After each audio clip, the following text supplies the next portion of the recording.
नमस्कार मंडळी, स्वागत आहे तुमचं आमच्या चॅनलमध्ये। आवाज महामुंबईचा, शोध बातमीचा, कौल मनाचा। चला तर मग आमचे चॅनल लाईक करा, शेअर करा आणि सबस्क्राइब करा। धन्यवाद। देहेन भाकरवड पुलाचे काम रखडले। चित्रलेखा चिऊताई पाटील यांचा संताप। 5 दिवसात पर्यायी रस्त्याची मागणी, अन्यथा उपोषणाचा इशारा। काकड इंजिनियर्स अँड कन्स्ट्रक्शन कंपनीला धारेवर। देहेन भाकरवड गावांना जोडणाऱ्या महत्त्वाच्या पुलाचे काम गेल्या 10 महिन्यांपासून रखडल्याने ग्रामस्थांमध्ये तीव्र नाराजी व्यक्त होत आहे। अवघ्या 100 फूट अंतरावरील संपर्क मार्ग बंद असल्यामुळे नागरिकांना तब्बल 5 किलोमीटरचा वळसा घालून प्रवास करावा लागत आहे।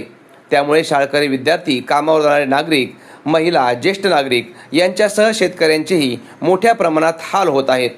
शेतकऱ्यांना आपल्या शेतात जाण्यासाठी तसेच शेतीमालाची वाहतूक करण्यासाठी 5 किलोमीटरचा अतिरिक्त प्रवास करावा लागत असल्याने वेळ, श्रम आणि आर्थिक नुकसान सहन करावे लागत आहे। या पार्श्वभूमीवर शेतकरी कामगार पक्षाच्या नेत्या चित्रलेखा चिऊताई पाटील यांनी घटनास्थळी भेट देऊन पुलाच्या कामाची प्रत्यक्ष पाहणी केली। विशेष म्हणजे पावसामुळे परिसरात चिखलाचे साम्राज्य असतानाही आणि पाण्याचा प्रवाह मोठा असतानाही त्यांनी कोणतीही पर्वा न करता प्रत्यक्ष चिखलातून मार्ग काढत पाण्यात उतरून पुलाच्या कामाची पाहणी केली। नागरिकांच्या अडचणी प्रत्यक्ष जाणून घेण्यासाठी त्यांनी दाखवलेली तत्परता आणि धाडसी भूमिका उपस्थित ग्रामस्थांच्या कौतुकाचा विषय ठरली।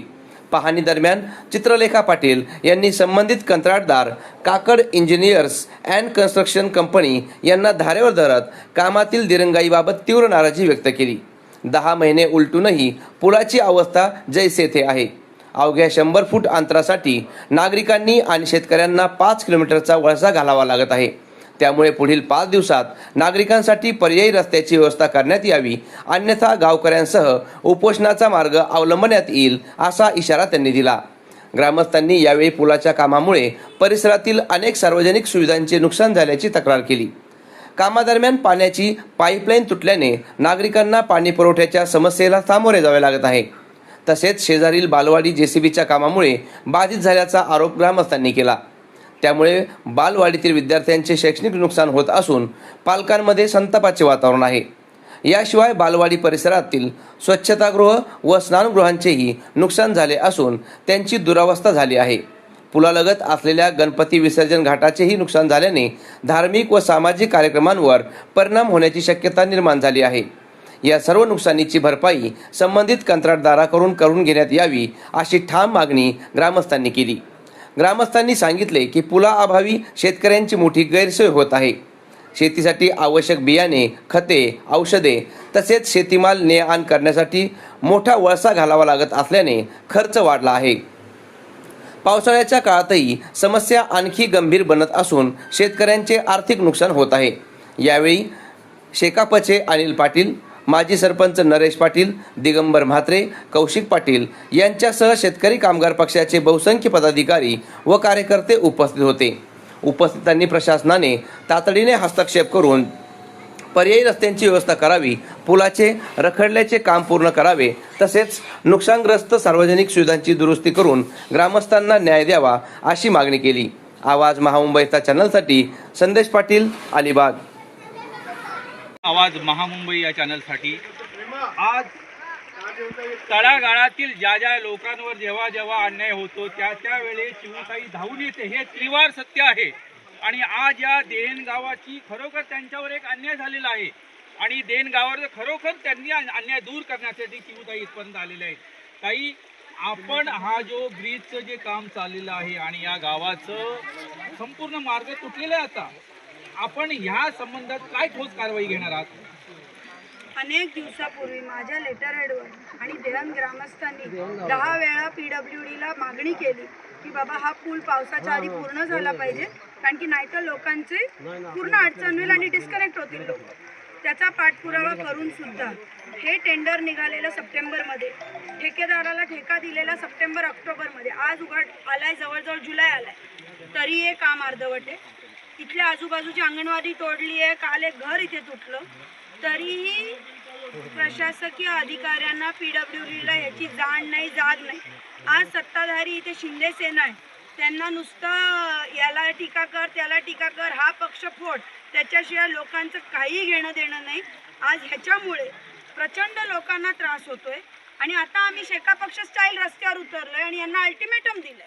मी माहितीचा अधिकार टाकणार आहे ह्याच्यात. हे 1.25 कोटीचं एवढंच काम आहे, म्हणजे पूर्ण तर नाहीच आहे, पण तुम्ही एवढ्या कामासाठी 1.25 कोटी आपल्या टॅक्सचे पैसे आपण खर्च केलेले आहेत या कामासाठी, ते पूर्ण नाही आहे. ह्याच्यात लोकांना त्रास होतोय. आम्ही त्यांना 5 दिवसाचा अल्टिमेटम दिला आहे. ते इथे आता पर्यायी आम्हाला ते स्टीलचे ब्रिज टाकून करून देत आहे. तो जर 5 दिवसात झाला नाही तर शेका पक्ष PWDवर आक्रमकपणे जाणार आणि आम्ही ह्याच्यात सखोल चौकशी करणार. काय झालं, का काम लेट झालं, हे आपले जनतेचे पैसे आहेत, हे आपल्या जनतेचे सेवक आहेत, यांचं कर्तव्य आहे आपलं काम करणं. आज लोकांचे नुसते हाल होत आहेत आणि हे इकडे नाही आहे. तर तुम्ही जर कालचा कृषीवल बघितला असेल, हे आज परिस्थिती सगळीकडे. ठेकेदार म्हणतो आमच्याकडे एवढं कमिशन मागितलं जातं. ठेकेदाराचं पण संरक्षण करण्याची गरज आहे आणि या मूळ कारणांकडे जाण्याची गरज आहे की कामाचा दर्जा कसा राहील आणि जनतेला त्रास कसा होणार नाही याच्याकडे खऱ्या अर्थाने बघण्याची गरज आहे.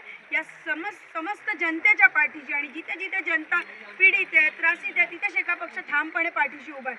आणि जर हा त्यांनी 5 दिवसात पर्यायी आम्हाला करून दिला नाही पूल आणि लोकांना जोडू दिला नाही, तुम्हाला आश्चर्य वाटेल 3 दिवस इथे मुलं शाळेत नाही गेली. उद्या एखाद्या पेशंटचं बरं वाईट झालं तर कसं पोहोचणार, काय करणार, याची जबाबदारी कोणाची, हे सगळे प्रश्न आहेत. आणि 5 दिवसात जर हे नाही झालं तर आम्ही PWDवर मोठं आक्रमक आंदोलन पुकारणार. मग आम्हाला जेलमध्ये टाकलं तरी चालेल. म्हणजे आपण जर ह्या लोकांनी 5 दिवसात जर पर्याय रस्ता नाही दिला तर तुम्ही गावकऱ्यांसोबत आंदोलनाला तयार बसण्याची 100% आम्ही काळं फासणार अधिकाऱ्यांना. आता मी इथे बघतोय की ज्या सळ्या लावलेल्या आहेत त्या लो क्वालिटीच्या आहेत बघा पाठच्या साईडला, त्याच्यावर तुमचं काय म्हणणं आहे? मी आजच सकाळी तिथे यायच्या आधी इथे स्वतः माहितीचा अधिकार टाकला की ह्याच्या क्वालिटीचं ऑडिट झालं पाहिजे, ह्याला बिलिंग किती झालं पाहिजे आणि ह्याची टाइम फ्रेम टेंडरमध्ये काय दिली होती. मी सगळ्याचा माहितीचा अधिकार टाकलाय. तो मी वाचणार आणि मग त्याच्यावर कॉमेंट करणार. उगीच बोलायला पण मला आवडत नाही. आज हा रस्ता जेव्हा कामाला घेतला तेव्हा त्यांनी साईडनी असं तात्पुरता रस्ता बनवला होता. पण तात्पुरता रस्ता जेव्हा बनवला जातो किंवा हे जातो आणि ज्याच्यातून मोठी नदी आणि ती रिव्हरला खाडीला जाऊन मिळते अशा मोठ्या जवळजवळ इथल्या ह्या 10 ते 15 हजार हेक्टर भागाचा आणि या डोंगरदऱ्यांचं सगळं पाणी ह्या नदीतून वाहतं. आणि ज्यावेळी अशा परिस्थितीमध्ये जून उजाडल्यानंतर आज हा ब्रिज होणं गरजेचं होतं. तो का जूनच्या आत झाला नाही याची चौकशी होणं गरजेचं आहे. आणि त्यामुळं तो बांध जो तात्पुरता टाकला होता त्यामुळं इथल्या गावामध्ये पाणी घराघरामध्ये पाणी शिरायला लागलं. तेव्हा नाईलाजास्तव गावकऱ्यांनी हा बांध काढायला लावला आणि नसता बांध काढला तर सगळ्यांच्या घरामध्ये पाणी झालं असतं आणि जी 89ची पूर परिस्थिती निर्माण झाली ती परिस्थिती या ठिकाणी देहन गावाची झाली असती. तर अशा ह्या परिस्थितीमध्ये आणि ह्याच्यामध्ये जो कोणी कॉन्ट्रॅक्टर आहे त्या कॉन्ट्रॅक्टरवर ॲक्शन झाली पाहिजे ही शेतकरी कामगार पक्षाची पहिली मागणी आहे. आणि त्यांनी का वेळेत पूर्ण केला नाही आणि त्याला जर सरकारी अधिकारी जबाबदार असेल तर सरकारी अधिकाऱ्यावरही कारवाई व्हायला पाहिजे अशी ग्रामस्थांची ठामपणे मागणी आहे अशी मी विनंती करतो. ओके, आपण काय सांगू शकाल? आता मी एवढंच सांगतो की मायबाप सरकार हा माझा गाव कुठे नेऊन ठेवलात. मायबाप सरकार हा माझा गाव कुठे नेऊन ठेवलात. आपण वल्गना करतायत, आम्ही प्रगती करतोय, पण इथे तर मला भयान प्रगती दिसते आपली. उलट तुम्ही प्रगती तर करत नाही, उलट या 2 गावांचा पूर्ण या गावाचा संपर्क तोडलात तुम्ही. जर तुम्हाला कल्पना होती आता पाऊस पडणार आहे मग त्याच अगोदर तुमचा जो काय येणारा ब्रिज आहे सांगतोय तो कॉन्ट्रॅक्टर तो मग अगोदरच का टाकला गेला नाही. तो जर अगोदर ब्रिज टाकला असता तर हा बंधारा अगोदर फोडला असता तर मायबाप सरकार तिकडे काय पाणी गेलं नसतं. मग याला जे जबाबदार कोण असेल, माझी आणि या ग्रामस्थांच्या वतीने माझी सरपंच म्हणून एकच विनंती आहे की बाबा याला जो कोण अधिकारी जबाबदार असेल, कॉन्ट्रॅक्टर जबाबदार असेल आणि एक्झिक्युटिव्ह कोण असेल जबाबदार, इंजिनियर कोण जबाबदार, त्यांच्यावर कारवाई झाली पाहिजे. एवढीच एक विनंती.